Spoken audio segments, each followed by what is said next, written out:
Pemirsa Dasalam Malaysia Madani. Nama saya Fatimah Uta, anak Frankie, nombor matrik D2024110981. Jadi pada hari ini saya ingin berkongsi tentang 3 topik, iaitu yang pertama, rujukan kes kepada Mahkamah Remaja. Kedua, remaja diadili sebagai penjenayah dewasa.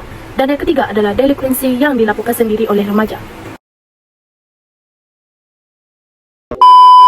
Sebelum itu, saya ingin berkongsi tentang apa itu delinkuensi. Maksud delinkuensi adalah sesuatu tindakan menyimpang dari norma sosial dan undang-undang yang dilakukan oleh kalangan remaja dan orang muda. Tanpa melengahkan masa, kita akan meneruskan dengan topik yang pertama, iaitu rujukan kes kepada Mahkamah Juvenil. Menurut statistik Mahkamah Remaja yang dikaji oleh Sinda dan Simun, sebanyak 2 juta kes remaja di bawah 18 tahun telah dirujuk di Mahkamah Remaja, iaitu daripada 2 juta kes tersebut, 92% adalah kesalahan delinkuensi dan 8% adalah kesalahan status. Selain itu, statistik Mahkamah Remaja yang dikaji oleh Sigmund dan Pucancera pada tahun 2014 mendapati bahawa mahkamah telah mengendalikan 1.4 juta kesalahan delinkuensi, terdapat penurunan hampir 30%. Dan bagi jenayah sosial pula yang dikendalikan juga telah menurun.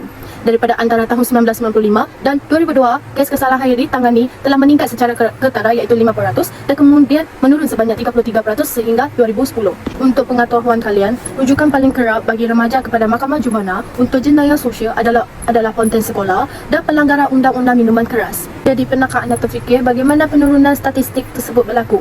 Okey, jadi walaupun remaja mendapat perhatian daripada polis, mereka mendapati peluang untuk lepas daripada diproses oleh Mahkamah Remaja untuk mengelakkan penjenayah remaja, di mana remaja tersebut akan diberi keamaran untuk meninggal ke kawasan tersebut jika menerima sebarang aduan yang mengganggu ketenteraman awam ataupun jiran.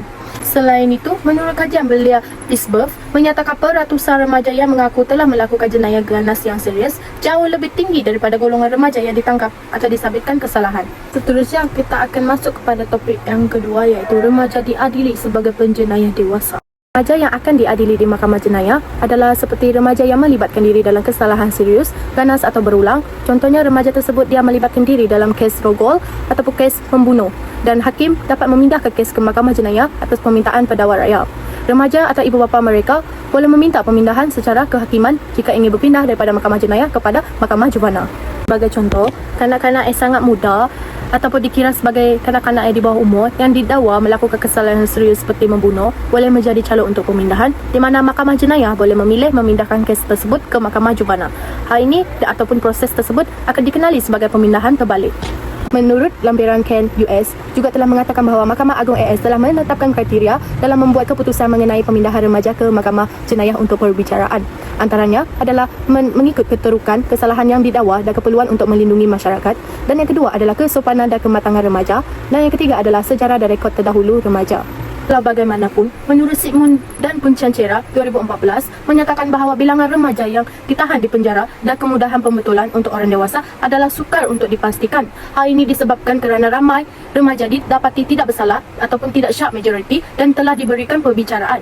Pada topik yang terakhir ini, kita akan teruskan dengan cara kajian pendedahan diri mengenai jenayah remaja dijalankan. Cara kajian tersebut dijalankan di mana sekumpulan belia dikumpul untuk menjawab secara anonim dan responden diminta untuk jujur jika terlibat dalam mana-mana jenis tingkah laku dan berapa kerap mereka melakukan kes tersebut, dan responden akan ditemu bual untuk meneroka motivasi perbuatan tersebut dilakukan. Agensi keadilan remaja dan berada di bawah pengawasan agensi keadilan yang akan menemu bual responden tersebut. Johnson, O'Malley dan Bashman pada tahun 2002 telah melakukan tinjauan pendedahan diri tingkah laku pelajar sekolah menengah, senior sekolah awam dan swasta secara rawat di AS.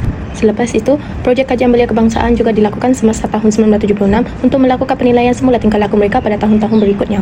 Sebelum saya mengakhiri video saya pada hari ini, saya ingin mengatakan bahawa setiap perbuatan pasti ada akibatnya. Mari kita menjadikan kesalahan ini sebagai pengajaran yang berharga dan memulai lebaran yang lebih baik. Sekian daripada saya, terima kasih.